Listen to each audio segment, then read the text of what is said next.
অদ্ভুত মানুষের মানসিকতা। মন্দিরে গিয়ে বলে, ঠাকুর আমার চাকরিটা করে দিলে 50 কেজি বাতাসা হরি লুটে দেবে। চাকরিটা না হলে 50 কেজি ছাড়া 50 বাতাসা আর মন্দিরে আসবে।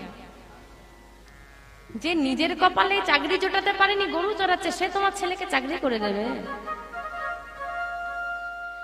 না, ভগবান গরু চড়াচ্ছে, তার মানে কর্মের কোনো ছোট বড়, কর্মের কোনো ছোট বড় হয় না, তাই তো? এটা জানেন তো? না জানেন না? মানেন কি? জানা আর মানার মধ্যে স্তর ফারাক। জানি তো আমরা সবাই, মানি কতজন? আপনি জানেন না গুরুচরণ আশ্রয় করতে হয়? জানেন তো? জানেন তো কণ্ঠে তুলসীর মালা পড়তে হয়? পড়েছেন কি? জেনে কি হলো যদি না মানে?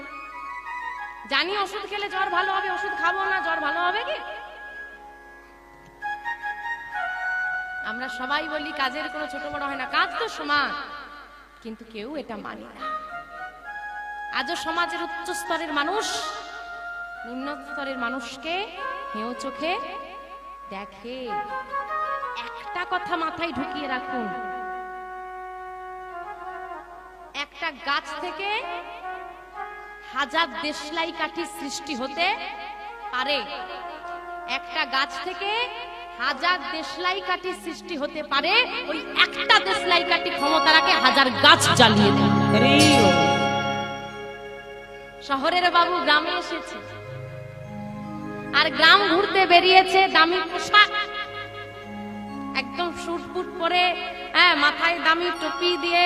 বাবু দেখাতে হবে না শহর থেকে এসেছে, আর রাস্তায় ঘুরছে, আর মাঠের রাস্তায় এসে দাঁড়িয়ে দাঁড়িয়ে একজন চাষিকে দেখে হাসছে, যিনি চাষের কাজে ব্যস্ত।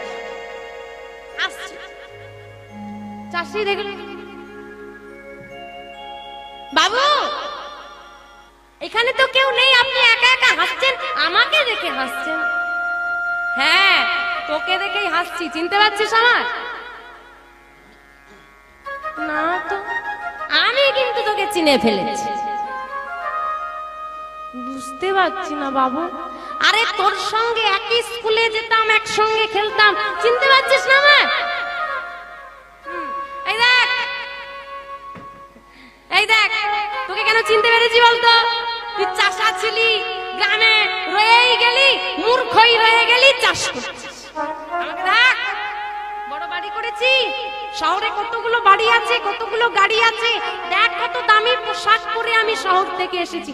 তোর জীবনে কিছু হলো, চাষাকে চাষাই রয়ে গেলি, এমন কাদা আমাকে, কি নোংরা।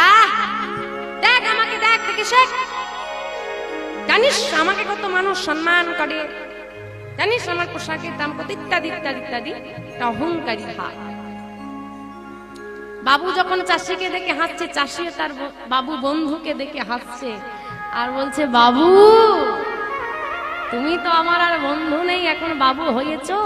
এটুকু কথা বলতে পারি, আমি যদি এই মাঠে নেমে কাদা না মাখি, তোমার ওই বাবুর বাবু আনাটা আর থাকবে না। তুমি মোটা টাকা রোজগার করতে পারো, মোটা টাকা খেতে খেতে পারবে না। আমি যদি আমার মতো চাষিরাই মাঠে নেমে কাদায় নেমে ফসলটা না ফলায়, তোমরা কি টাকা কে থাকবে বাবু? তোমরা যেমন টাকা দিয়ে আমার কাছ থেকে ফসল কেন বলে আমার পেট চলে, তেমন আমিও চাষ করি বলে তোমার ওই যে দামি পোশাকটা পরেছো না, পোশাকটা দামি থাকবে, কিন্তু তোমার শরীরে আর মানাবে না যদি তুমি শুকিয়ে যাও। তাই কাউকে কখনো হেও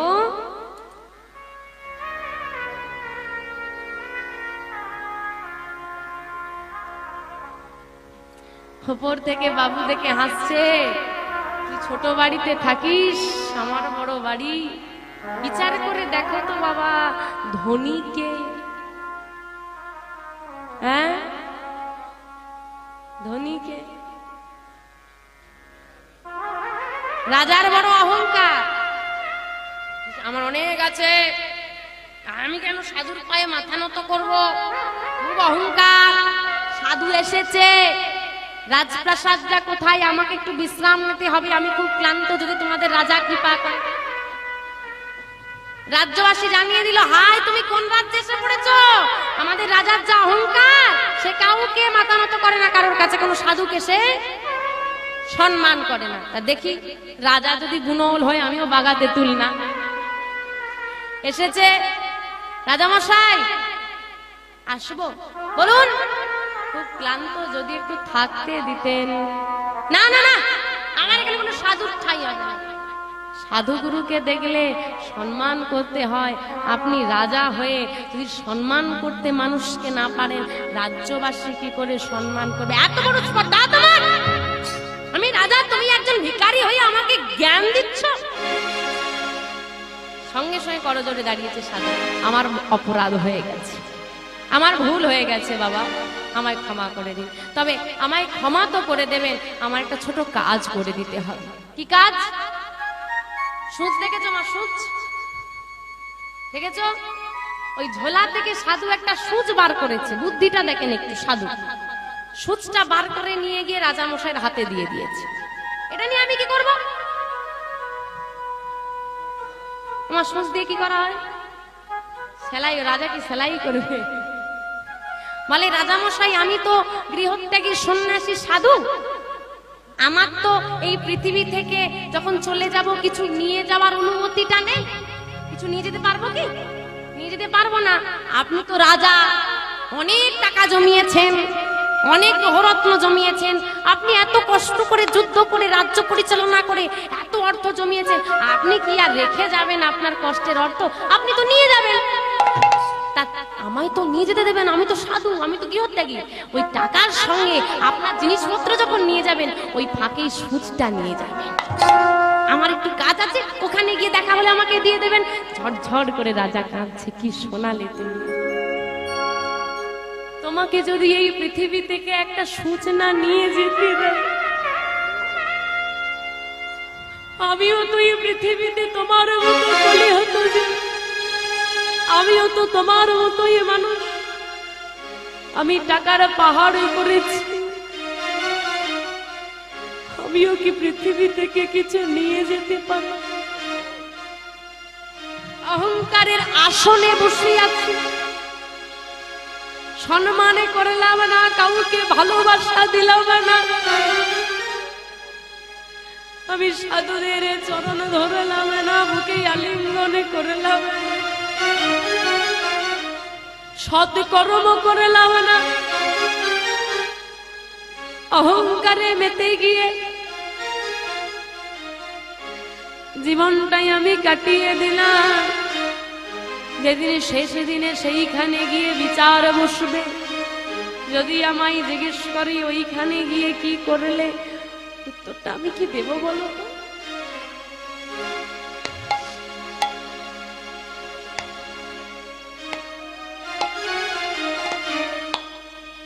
আমা কি উত্তর দেবে? আজকে এখানে কীর্তন শুনতে এসেছো, বাড়ি ফিরলেই জিজ্ঞেস করবে, বাবা কি গো কোথায় গিয়েছিলে, কার কীর্তন শুনলে, কিরকম লাগলো, জিজ্ঞেস করবে না?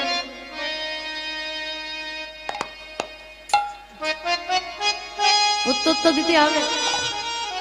ভালো কাজ করলে বলবে ঠিক আছে চলো ছেড়ে দিলাম, আর যদি খারাপ কাজে যাও জানতে পারে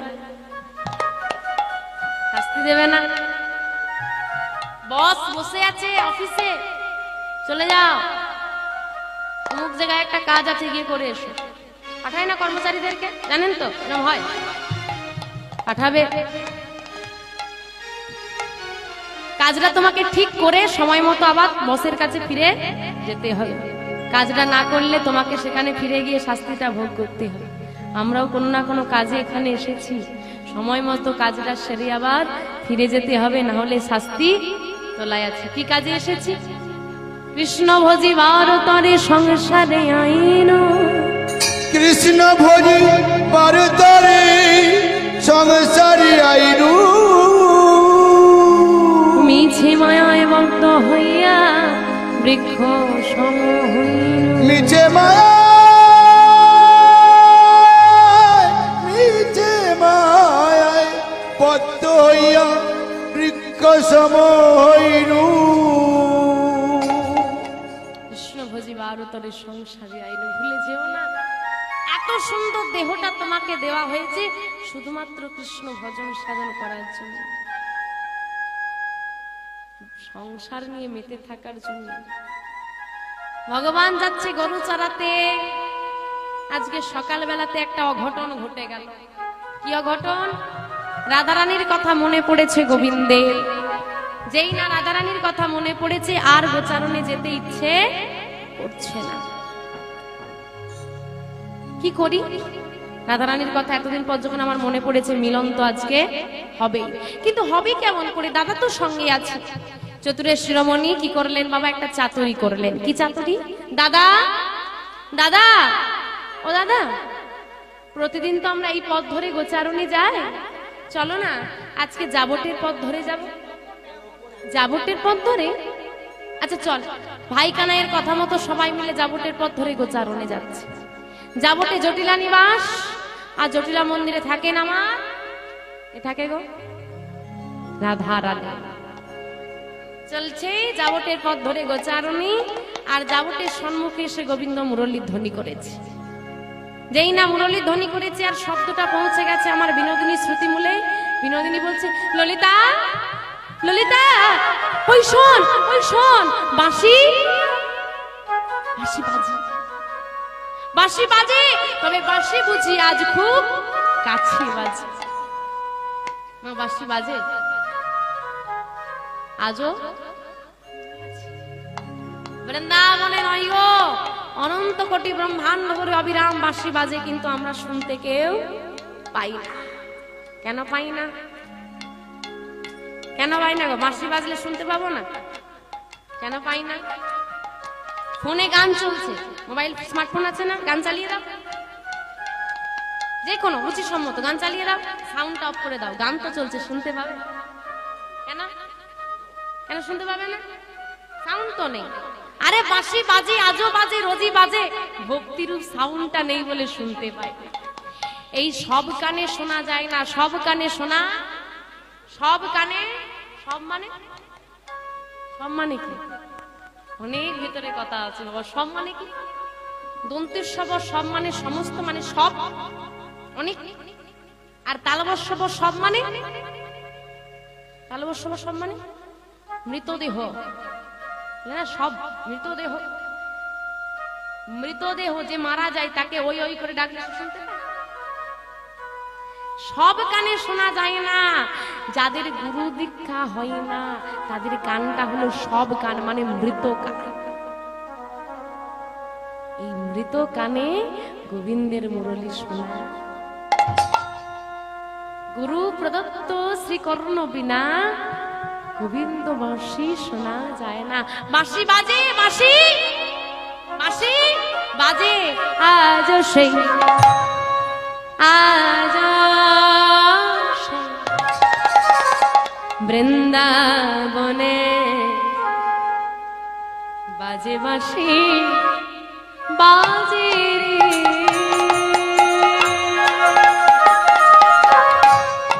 আজ সে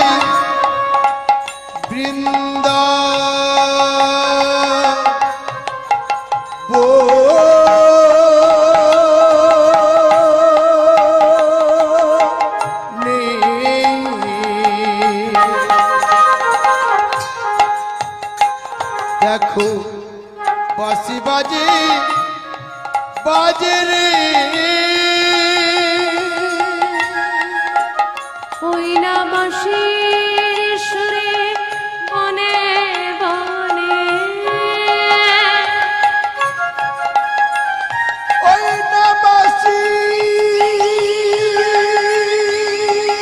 সুরে সুরে সুরে সুরে দেখো বনে বনু মাঝে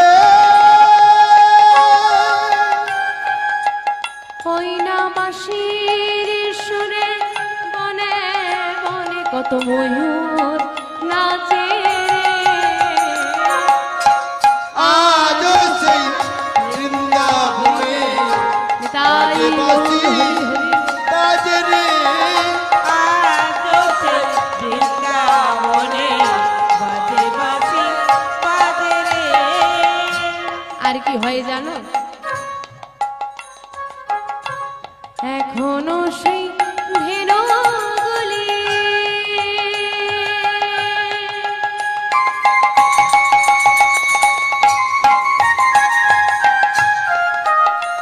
তারা বন মাঝে মাঝে মাঝে মাঝে মাঝে ওড়ায় ধুলি।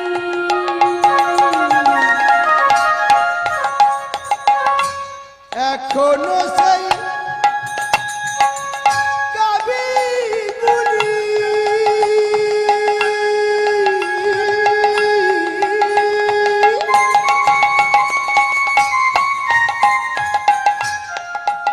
তারা বন বন বন বন বন বন মাঝে উড়ায় ধুলি।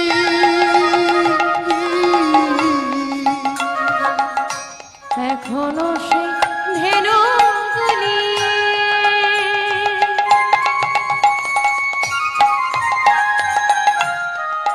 তারা বন মাঝে মাঝে মাঝে মাঝে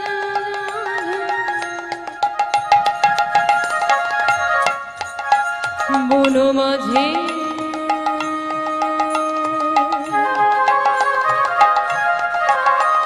বন মাঝে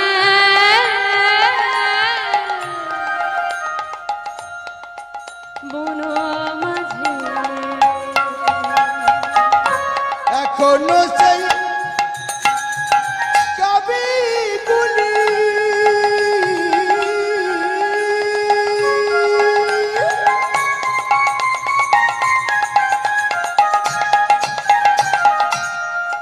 তারা বন মাঝে উড়ায় ধুলি। সখাই সখাই গোলাগুলি আর সকাই সকাই কোলাকুলি সকাই সকাই